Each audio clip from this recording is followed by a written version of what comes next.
So welcome, folks. I guess we can get started, and as people filter in, we'll be good to go. Hello, everyone, and welcome to the third session in the Policy Matters series. My name is Anika Zalmi, and I'm the Community Engagement and Gender Equality Specialist at the Ontario Council for International Cooperation. And it is my absolute pleasure today to hold this collaboration with Results Canada to bring to you a session on grassroots mobilization in the digital age. Today, we'll have a chance to gain some skills and take away some learnings related to advocacy in a virtual context, which I think is more so than ever relevant to our current context. Before we get started, I do want to start with a land acknowledgement, acknowledging that OCIC's office sits on the unceded territory of numerous Indigenous communities, specifically the Haudenosaunee, the Anishinaabe, the Huron-Wendat, and the Mississaugas of the New Credit First Nation. And I myself am, that's known along settler lines as Toronto, and I myself am joining from the unceded territory of the Haudenosaunee, the Anishinaabe, the Huron, and on two-row wampum belt and dish with one spoon territory, or as it's known along settler lines as St. Catharines, Niagara Region, Ontario. For me, when I think through land acknowledgements, it's not just a way to name the Indigenous communities, but actually to think beyond just naming and actually moving away from words to action. And I invite you all to share in the chat or to reflect on individually whose Indigenous land you are on, which you live, work, and play on, and also how recognizing yourself within that context, understanding that if you are a settler, you live on unceded territory, how understanding that context allows you to frame your engagement in spaces such as these, specifically how it invites you to think through the ways that you can take the skills that you're learning from today's session and be able to implement it back in your own context to show up better as an ally to Indigenous folks. And of course, if you yourself are Indigenous, this navigation is very, very different, and invite you to use this space and this time in a way that is valuable to you and your communities. But I hope that all of you will really take this chance to reflect on not just where you are, but also how that context can allow you to frame your engagement in this space in a way that allows you to be a better ally to those communities. So thank you all for holding that space with me. And we can move on quickly to get started. I do want to introduce our speaker for today, Laura Kelly. So Laura Kelly is the communications coordinator for Results Canada, who is not only one of OCIC's member organizations, but also our partner in launching this series. Laura is responsible for keeping the Results community informed on key global issues and launches monthly calls to action for volunteers. All of this is in service of generating the political will to end extreme poverty. So for 5 years, she's been creating communication solutions for organizations within the nonprofit and corporate sectors. And she also holds a postgraduate certificate in corporate communications and public relations from Seneca College and an English literature degree from Mount Allison University, right out east. Most recently, she completed a continuing study certificate in digital media skills at OCAD University. What a breadth of interdisciplinary experience you have, Laura. And beyond her work, she enjoys a good book, The Great Outdoors, and trying to bake the perfect sourdough loaf, which I already shared with her is truly an exercise in patience. So with that, Laura, it is our absolute honor to have you here and to pass it along to you. Thank you. I appreciate your appreciation for my ability to actually try and make sourdough. It's a constant, battle day by day when I try and do it. So now I'm going to set up my screen here. Just bear with me a second. I just need to. I will make sure that I can present this. Oh, and that's not the right screen. Yes, the challenge of being in a technological space, I've got about right? 2 or 3 screens going here. Okay, do we see a regular presentation screen? like a housekeeping slide? Perfect. Okay. So I've actually got to go back a little bit. I've got 3 screens going. So yeah, so we can just start back at the very beginning, Grassroots Mobilization, Digital Age. I'll jump right into who is Results Canada a bit more than you've already heard in my bio. We're a non-profit advocacy organization with passionate people, and we're committed to raising our voices for ending extreme poverty. We used we leverage resources for programs, improve policies, and we want people living in poverty to be able to have the health, education, and opportunity that they need to thrive. We often, like, whether it's writing letters to the editor, using social media, engaging with parliamentarians, passionate volunteers, they actually make impact for people living in low and middle income countries. And we actually have sister organizations in the US, UK, Australia, Japan, as well as partners just across the globe through the Action Partnership that we work with. As I think Anika already said, this webinar is recorded. I'd like to just request if you could be muted unless speaking, but I don't want to discourage you from speaking up at any point if you have a question. We will also have specific designated question periods just to make sure that you don't miss out on raising your hand or putting it in the chat box. And then if you feel comfortable, please turn on your video, because while we're all Zoom fatigued, it's really nice to see everyone on a screen when we can. So I'll give a bit of an overview of what we've got for this session. I've divided it into why actually use social media for advocacy, because this is basically a big part of what we need to do as advocates to work online throughout this pandemic and to get change and impact, to keep it going throughout this pandemic. We've also got 10 tips specifically for this digital advocacy, and I'll give a moment for Q&A since it's a lot to grasp. 3 is putting digital advocacy in action. I can show you how Results has actually created some impact, and also with our partners created impact in the social online networks. We'll create a tweet at the end, which is really focused on a call to action specifically. So it will hopefully allow you to think of how that you can approach certain calls to action and just go ahead directly to social media and make sure people hear what you have to say. And finally, we'll leave another Q&A just so that you can make sure that you've got those questions out, and I want you to feel comfortable just reaching out, because this is a big topic that could be explored in more than just than 1 hour. I'd like to also just start by getting to know each other a little bit. I'm gonna make sure I can see the chat here. I'd actually just like to know that, well, I'm actually in Ottawa right now, and I did actually want to do a land acknowledgement as well for Ottawa, and then also just hear from where you are all from, because I know that there are potentially people from across the country here or even outside of Canada. So as part of my land acknowledgement for Ottawa, I would like to pay respect to the Algonquin people, who are the traditional guardians of the land where the Office of Results Canada sits. We do have colleagues that are across Canada as well, but I am located in Ottawa. At Results, we acknowledge our longstanding relationship with this territory, which remains unceded. The Algonquin peoples have lived on this land since time immemorial, and we are grateful to have the opportunity to present in this territory today.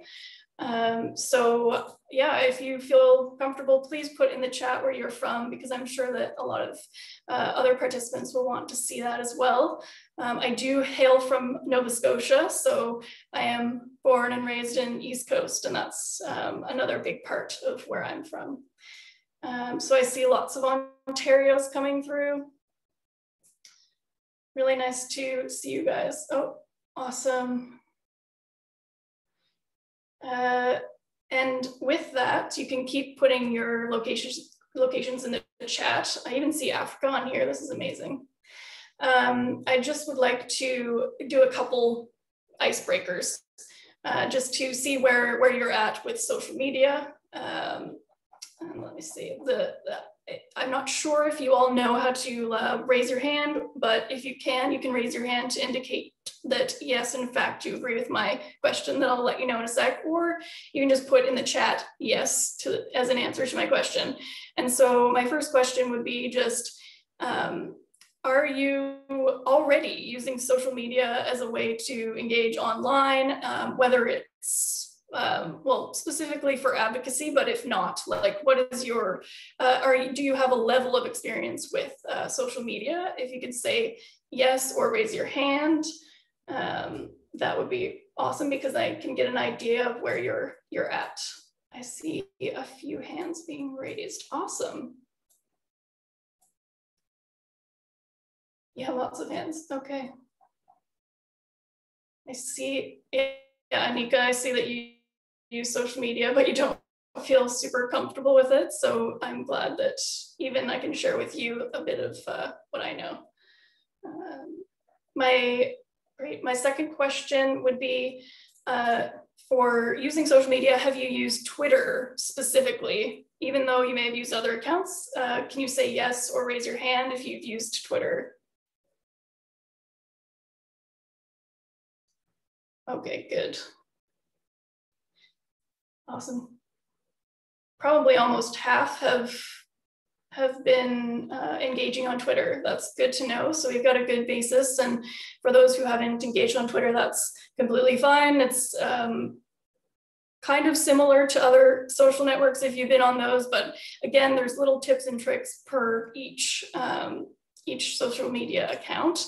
And we'll get a little bit into that, but I encourage you just to ask questions if you have something specific about Twitter that you might need to know. And Anika, if you might notice any questions coming, please do let me know if there are any. Thanks. And lastly, I'd just like to know, as a little poll, which platform is your preferred platform? And if you think specifically about advocacy or doing calls to action on social media, that would be applicable. But if you really don't do advocacy online yet, then just what is your favorite platform? Like Twitter, Instagram, Facebook, I would say those are the top three. But if you can put in the chat. I see Reddit. That's one that I actually don't know a lot about for advocacy. That's a one to think about. Lots of Instagram and Twitter, yeah. TikTok, yeah, that one's coming. Twitter, yeah, Twitter is easier for retweeting and all that. That's definitely, results agree with Twitter. It is a big platform for us that we engage on a lot. And a lot of the presentation does have a bit of a focus on Twitter, but of course, all of the other platforms, like especially Instagram, are really good places to interact for advocacy. I'll follow up with my next slide. So in this presentation, we will actually use Twitter at the end. So this is just a bit of a reminder to log in, or make sure you're logged into your Twitter. And if you don't have one, if you could sign up. And if you don't feel like signing up, then you can just engage through another platform, no problem. So let's get into why use digital advocacy. There we go. So essentially, online platforms, they're a place where you can do global advocacy. You can use the power of social media just to reach across borders, across the world, and get a diverse view of audiences and learn from others and learn from other countries. Even a fun fact is that like 97% of Canadians are on at least one social platform. So this is a great way to support one another and to have global solidarity over issues. And it's really a place to gain relationships with people because of the pandemic, especially. A lot of relationships these days are maintained through social media, and this is a way that we can even communicate with busy members of parliament or other key decision makers. So there's also a lot of powerful online movements that have shown up on social media, and this is almost every day you'll see something. And there's some examples of these would be the Women's March, Arab Spring, Black Lives Matter, Me Too, Climate March. And it's really important that we use this digital space to work on these issues, because we can't be joining in person all the time to make an impact that way. And specifically for advocates, when they want to go to amplify their own actions, I would recommend looking at if you've created a letter to the editor or an op-ed, potentially even if it has not been published. Because of the interest of the topic, you can send this to your MP or create a tweet or a social post out of parts of this letter to the editor, and make sure to tag your MP, because then they might be able to see that this issue is very important to you. You can also take pictures when you're meeting with MPs or decision makers. Make sure to tag them again. And then you can even tweet directly at your MP, because sometimes they will even respond. Like this example, Nina, she actually had a meeting back about end COVID everywhere a while ago, and the MP actually responded to her thanking her. So this is where you can actually show overtly a discussion, and others can join in as well. So this is where we actually jump into the 10 specific tips for digital advocacy. There's a lot of different tips you can find, but we've found that these are the top 10 that will be easiest to follow and get your word out there. So the first object is to define your objective. You want to ask questions before you even decide to make any kind of posting online, because this way you'll be able to know who you're looking to reach, as well as what kind of engagement, like whether you would want to have a goal of somebody retweeting, or maybe the goal is of somebody to make a comment to create a discussion instead. So if you think about that, then you can frame your text in a specific way to that. Also think about what you want to get out of it, just how much you want to get out of it, how much engagement. And this way you'll be able to get better, get more structured outcomes that you can expect and work from. And then the bigger question too, there are many, many platforms, and even more every day it seems. Like in the chat, you mentioned TikTok and Facebook and even Reddit. And sometimes it's difficult to know where to go, but at Results, we recommend Twitter, followed by Instagram. And you might ask why just these two? And that would just be because the key decision makers like MPs are on there, and they have their own accounts on there, and they're interacting back and forth with constituents. And it's just a way also that news can break the quickest. On Twitter, of course, with those really fast tweets, some news will come out and it's easy to jump on a news item, and as well as a hashtag, which I will get into later. Yeah, Instagram stories also is one to mention, because followers can have like a glimpse of what you're doing without visiting your profile, because, they might notice something, and then that will actually lead them to your profile to see the rest of what you have. So I find stories are very useful. They're also kind of coming into use on Twitter, but not as much, I would say, as on Instagram. The next topic would be to include a call to action. You want to define the objective and then actually make that into a concrete action that people will know what to do with your call to action. And to keep that in mind before you write your post. The basis of it all is really to be respectful but bold. Because a call to action, it can be very direct, and this goes together with knowing you're in a public space, and to keep mindful of your tone, as well as using your words for positive change and positive discussion, because it's very easy, I understand, like to engage in a space and all of a sudden it will turn into a negative discussion. And it's important for us to try, when we're talking about very difficult issues, to work with positive change and positive language, because it's possible to do that without going down a negative route. Of course, now we'll want to keep it short. These are some tips of Twitter, Instagram, Facebook. They all have just a set limit characters, but then there's the ideal length of characters.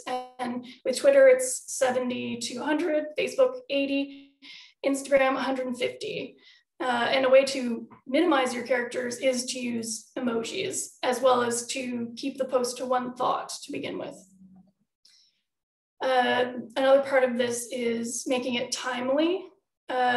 Check out what's trending, jump on a news story like I mentioned earlier. Twitter is very good for that. There's also journalists that are on Twitter a lot, and they also break their stories online there. And even consider there's an optimal time to post.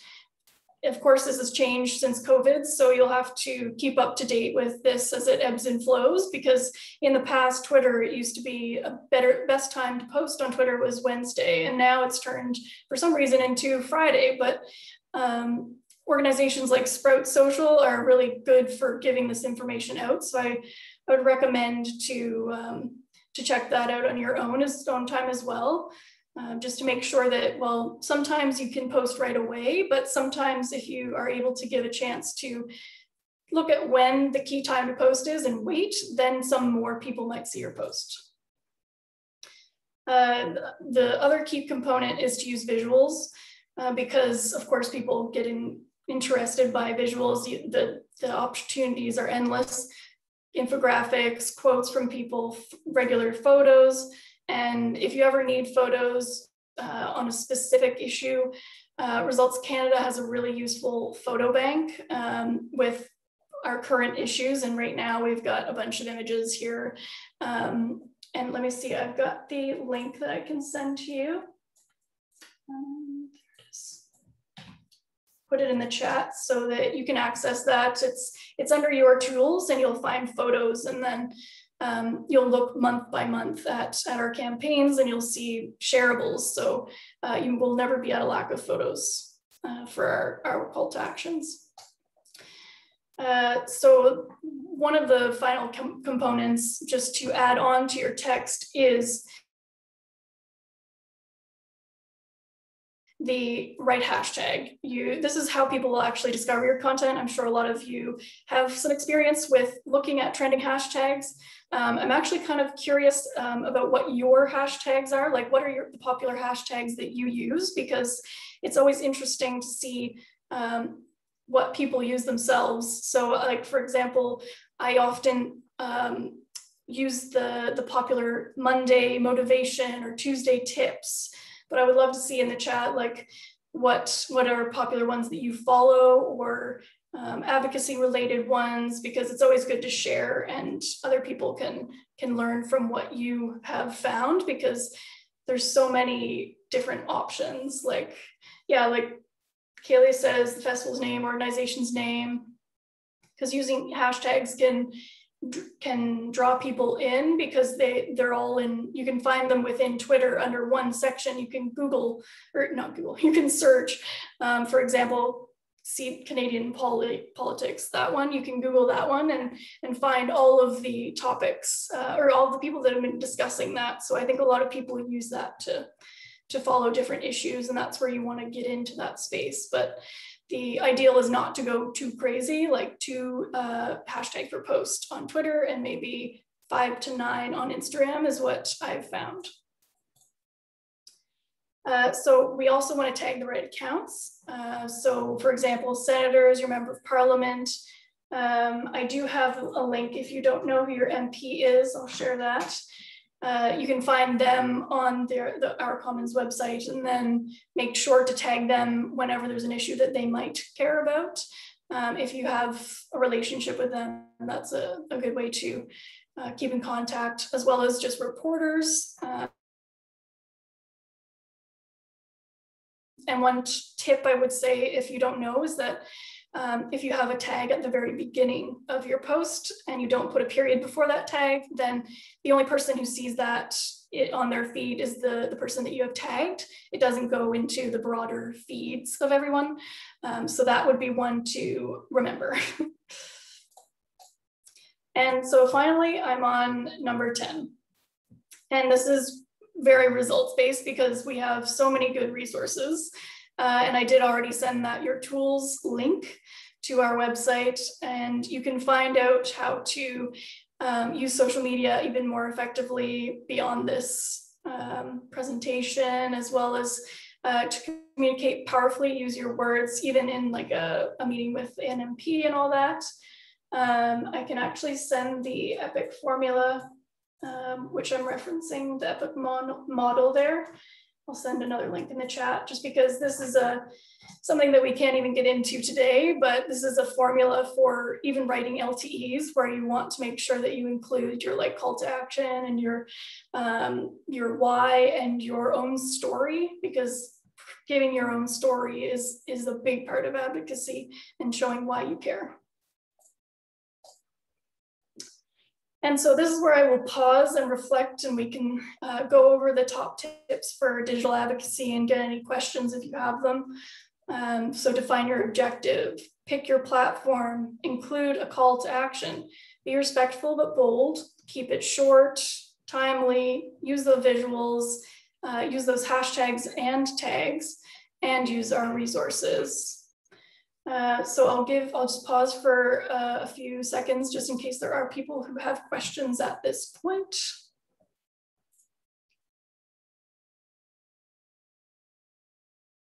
Okay, I don't know. I see a hand. I think I can ask you to unmute. There we go. Hi. Hello.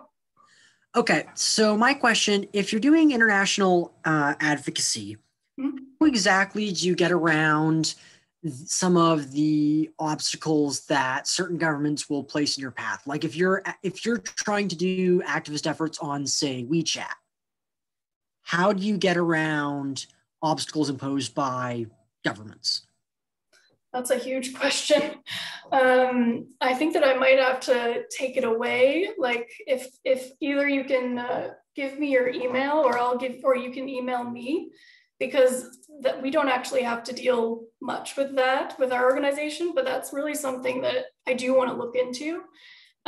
So I can just put the email right now, communications, results. It's at the end of this presentation as well. So you can just please email me that question, because you don't even have to put anything else in the subject line. Just write that, and then I'll respond to you after this, because that is really interesting. I'm sorry I can't answer it right on the spot. Okay, we've got another hand up. Yeah, I just have a question about like strategy for advocacy. Mm-hmm. Like from the point of view of like, if you have like a certain policy topic, let's say it's about infrastructure, like, but your organization is situated in a certain riding. So is it a more like effective strategy to skip over your local MP and instead strive for like talking about this issue with the minister himself or herself? Would you recommend such a strategy for just voicing out your policy concerns as an organization? Yeah, I definitely say that would be a good option, because we do at Results engage with ministers when the issues are big and broad. And because we are a Canadian broad advocacy organization, a lot of our main call to actions often will direct at a minister if they do that. And then with the everyday issues that you do care about, you can go to your MP. But if there is a very non-riding specific, like it's very broad, then I would recommend definitely finding the appropriate minister and reaching out to them. We also, if we have time, I have like an example where we can direct at Canada specifically to make change. And sometimes that actually does make a difference to even go as high as Prime Minister, Development Canada, and all that. Well, in your professional like experience, like what are the obstacles have you been like facing to reach out to ministers? Because I know that they have a very busy schedule and they don't normally just like take in any meetings from any organization. So yeah, it's true. How is it like that you get to be successful at reaching out to them? Mm-hmm. Well, with results, I would say that a lot of what we do is the collective effort of, for example, in our next call to action, we're going to be having a lot of volunteers write to the same minister about the same topic. So the more people, the more interest, the more response you could get, as well as just if you have a group of people that would want to meet with a minister through an organization, then that could potentially have more results because you have more of a collective effort. And I think that that is the big part of it. And of course we're online and it's not as fun to do it, but we have to, you know, organize together. And I think that's the way that ministers listen. Thank you. Welcome. Amazing. And there is one question in the chat for you. Yeah. How do you feel about Instagram infographics with slides and how can you make them more effective? Okay, yeah. That's a good question. You mean the like sliding through the images, I would imagine. Oh, I think she said yes. I would say that those are very effective, actually. I do know that if you have slides and visuals, more than one, people will go through them and they'll look at them more likely than one static image. And I would recommend like probably at least 3 or 2 if you have the ability. And then actually, you know, when somebody's scrolling through their feed, if they don't click it the first time, it actually switches the photo. And then the next time it comes through their feed, they see a different photo and they might click it. So I would say like, if you have photos that are relating, that's the ideal, or like graphics that are relating to each other, tell a story. Again, the story is always the big part of it.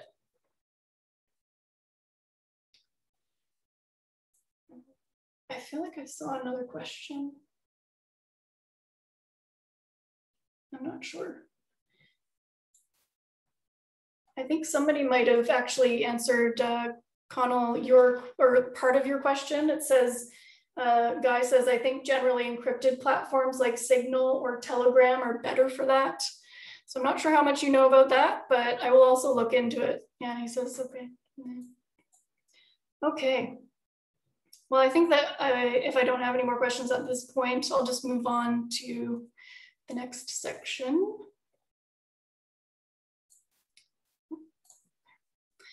And this is just a visual example of results advocacy and the impact that we made during one specific time with End COVID Everywhere. And we were part of when End COVID Everywhere was a top 3 trending hashtag on September 2nd of last fall. And so that has been a really cool impact that we were able to make, and our partners were all rallying together. There were actually here, I have like 90 different international development organizations that rallied with this hashtag and used their networks to actually try and get the government to invest in the global COVID-19 response. And you can see like the impressions and engagements. Impressions means like the number of times that it's been on someone's feed. And then engagements is when the number of times somebody's either liked, shared, etc. So we continued to make an impact over September. And we actually on September 25th found that Justin Trudeau made an announcement that he would participate in the Vaccine Global Access Facility, which is COVAX, and then made an investment in that. And essentially it was committing like a total of $440 million to the effort. and part of it went to vaccine doses for Canadians, and part of it went to low and middle income countries getting doses for them. So this is a big success because like about 2,000 impressions on this, and it just continued as well when September 29th, after months of asking the government to invest 1% of Canada's domestic response towards the global response, we actually got a commitment of 400 million towards the global response. So this shows, like, with over 4,000 impressions on this tweet, like, people really cared about this issue and lots of people saw it, and it made us even closer to achieving the 1% ask that we as advocates had been going for months. And this just allowed us to celebrate, but also to make sure that people knew how important this was. So we'll be into the final portion of this, which I wanted to do a bit of an activity. So feel free to raise your hand. I'll try to notice whenever anyone raises their hand, just to make sure I don't miss you, or you can just put in the chat. But I wanted us to look at a call to action and create, well, essentially I will show you how we create a tweet from this and what you need to look for. So this call to action is on Canada. It's a very applicable call to action, which we're actually working on right now, to top up the investment in the Global Partnership for Education, so that children everywhere have access to quality education in the pandemic, especially girls. We're focused on girls for the month of June who face gender-specific barriers to learning. So I would ask that you can like interact in the chat, but if you want to talk, I decided we would do this all together rather than breakout rooms, because I know sometimes Zoom fatigue can cause, it's not so fun anymore. So I'm gonna divide this by each of the steps, and a lot of them can be joined in together in order to remember them easier. So first of all, this is a big issue. We want to make sure we define the objective, because we could focus on just about anything. But right now, as I've highlighted, we want to top up the investment. This is our objective. And of course, we picked the platform already because, as I mentioned, Twitter is a big place for this advocacy. And we want to include a call to action. So the call to action portion of this is directed. It has somebody who it's directed to, and it has a specific ask of topping up this investment.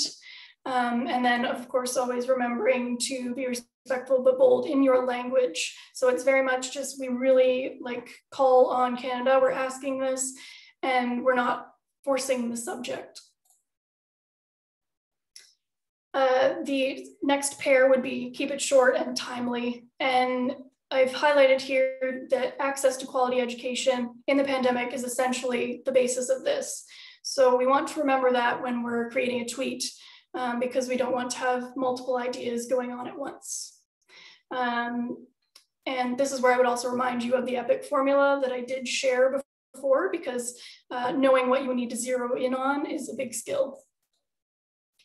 And back to use visuals, here's a specific one that I would use for this call to action, because it has an impactful image with also equally impactful numbers of 20 million secondary schoolgirls could be out of school following the pandemic. And already before that, there were 132 million out of schools.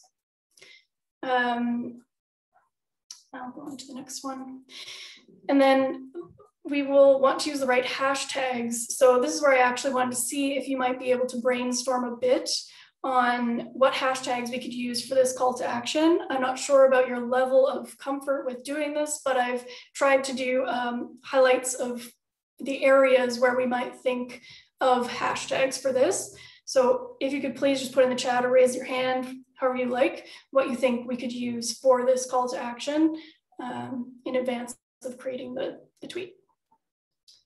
And I do have actually a link to share for guidance as well. Hashtag gender equality, yeah, that's good. Hashtag GBA, girls education.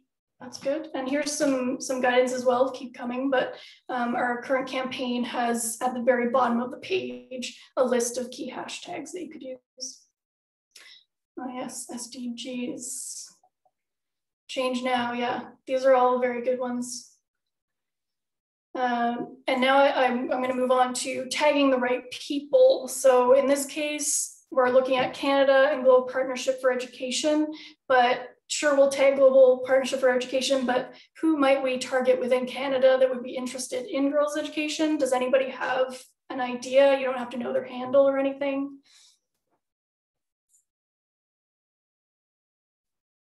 Minister of Women's Status, Minister of Education, Global Affairs. I like that there's a lot of ideas and they all seem to work well. This is great.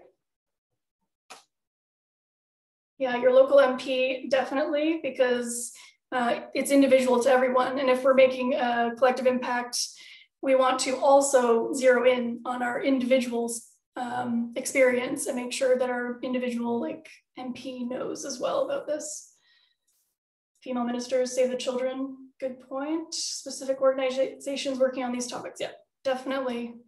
And then I can just add that with the end of this tweet, we do use Justin Trudeau. We go directly to him. We go to Karina Gould, who is the Minister of International Development, because we have, through social media and other interactions, quite a good relationship, and she really is an advocate for this topic, as well as lastly, Development Canada, because that's a big one for these types of issues. And so lastly, I'll just share the tweet itself. It's in line with our current call to action on girls' education. And it's a resource that we offer each month, of course, with our call to actions that come out. And you can always see the current call to action on resultscanada.ca. If you scroll down, there's how you can take action instantly on the homepage. So I'll read out the final tweet. It's Canada must top up investments in GPE for education and GPE for education and finance together for learning. So this is adding a little bit of a specific ask to the already concrete call to action. And so that children everywhere have access to quality education in the pandemic, especially for girls who face gender-specific barriers to learning. And then we used, because of space, we have to make sure we use the most impactful tags and hashtags. Justin Trudeau, raise your hand is the full global education hashtag that is going on right now. You might have seen it on social already. And then Canada for Results is, if you're a volunteer, we will request, because it's awesome to see when you post, we'll ask to use Canada for Results.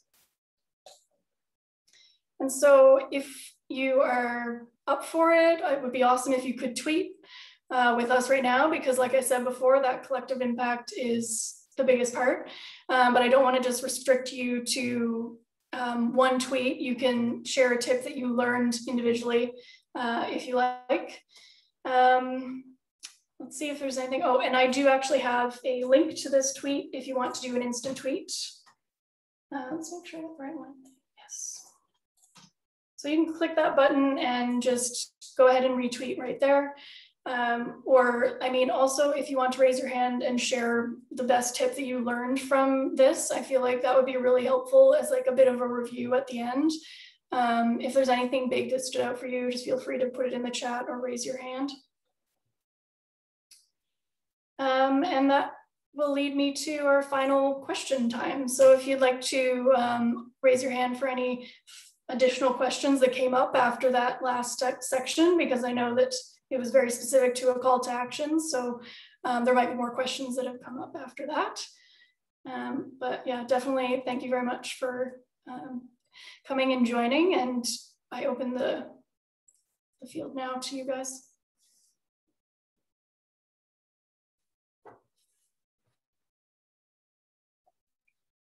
All right. We love a little bit of awkward silence. Well, you gotta give those few seconds just in case. Oh, I do have a question here I found, sorry, but yeah. Do you have a question? No, go ahead. Okay, I see. How would you recommend that someone just starting out on Twitter as an activist build their network?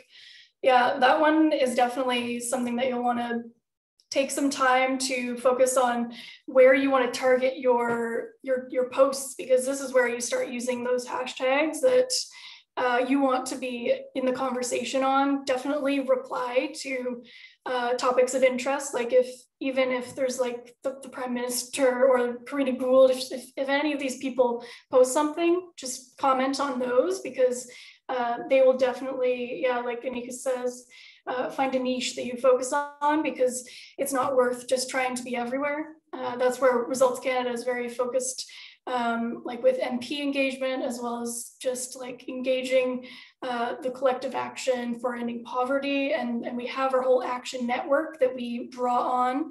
If you have organizations that you do work with, tag them in things, interact with people that you know in the sector, because the more you interact at those opportune times is the easier it will be for you.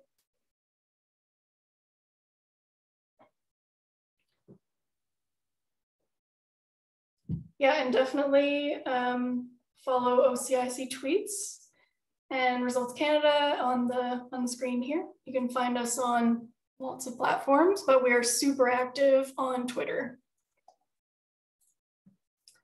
Thank you. I guess I have one question. Laura, how would you recommend folks who are here and interested in getting more skills, maybe within an organization, can reach out and get some traction or some opportunities to support organizations already in the sector? Okay, so do you mean as a volunteer role, or either, anything? Anything. Okay. Yeah, I feel like getting engaged within an organization is a big step, because like you have to, again, find that niche. And so I would recommend, like, if you want to dip your toe in, just find an organization that has a mission that is close to what you value, and reach out to somebody there. Usually there is like an info session. For example, Results does info sessions a lot. You can find those on the website. And ask your friends also. Like, I find that it's easy to join something if you already know someone else who is really interested in a specific organization. And just, I would say, just attend even workshops like this, because it'll give you an idea of what kind of organizations are out there. Because if you have no idea where to start, then that would be where I would go, as well as just looking on like social media as to who is really predominant in the sector and who's making a lot of noise. Good noise, that is. I see Megan Tran has a question. I'll unmute you.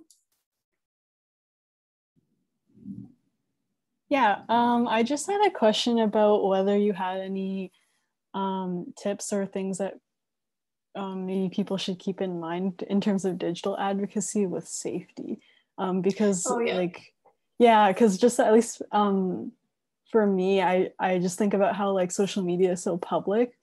Yeah, so just whether you have any thoughts on that.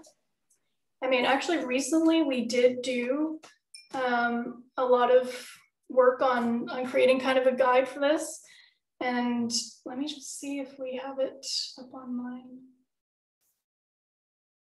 See, I know it's somewhere.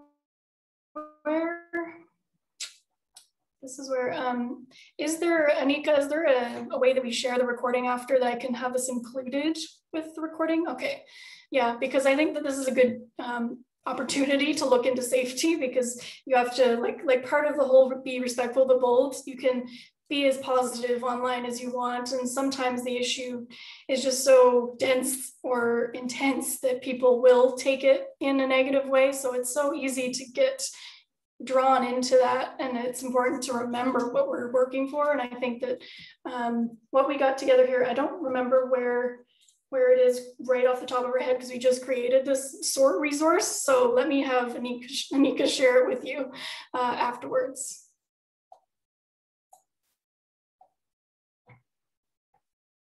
And then there is a question in the chat for you. Yeah, I was just looking here. Yeah, so I'll read it out. From a personal perspective, how do you leverage interdisciplinary skill sets in your activism and work? And I think you're pretty well positioned to share your own perspective on this. That's true. Yeah, I don't even know.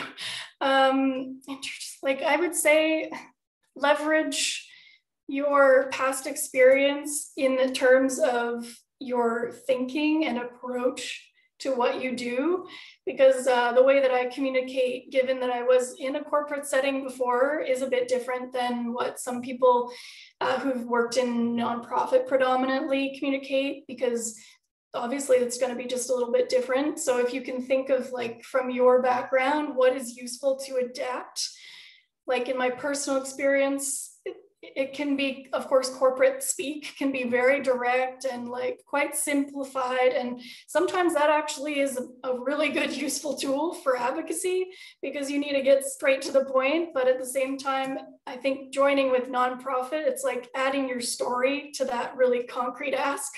So I would say that's where like the corporate speak is really joining in with my nonprofit experience, because yeah, you can't just be all one or the other.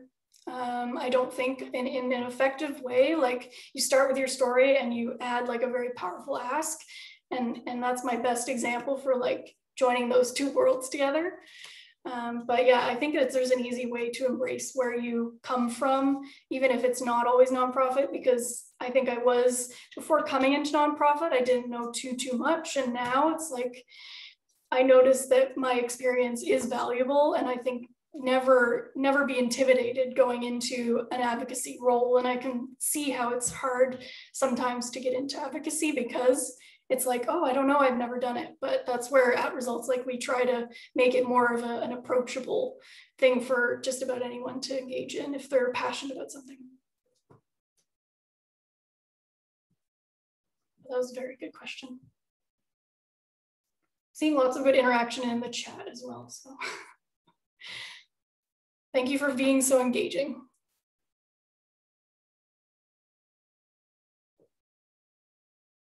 Maybe do one last call for any final lingering questions or thoughts or reflections.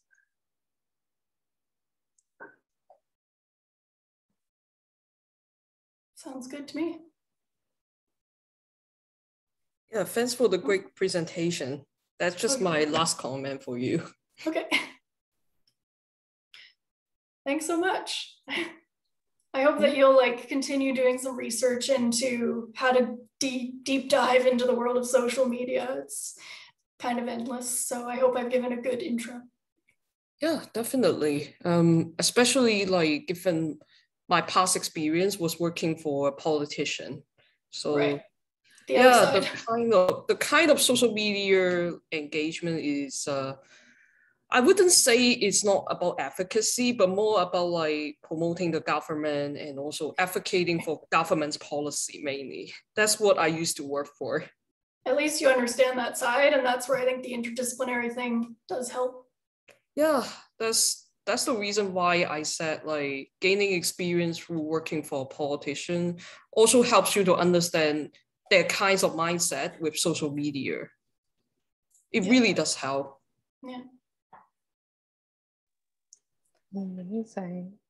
Well, with that, I think maybe we can gently close up our session. So thank you so much again, Laura, for your time and your energy and all of your expertise. It's always such an honor for me to amplify the voices of some of our member organizations, and also to learn about all of the incredible expertise we have in the sector. So thank you again, Laura, for sharing. Yeah, I'm really glad that you even took something away too. Oh yeah, always time and space to learn.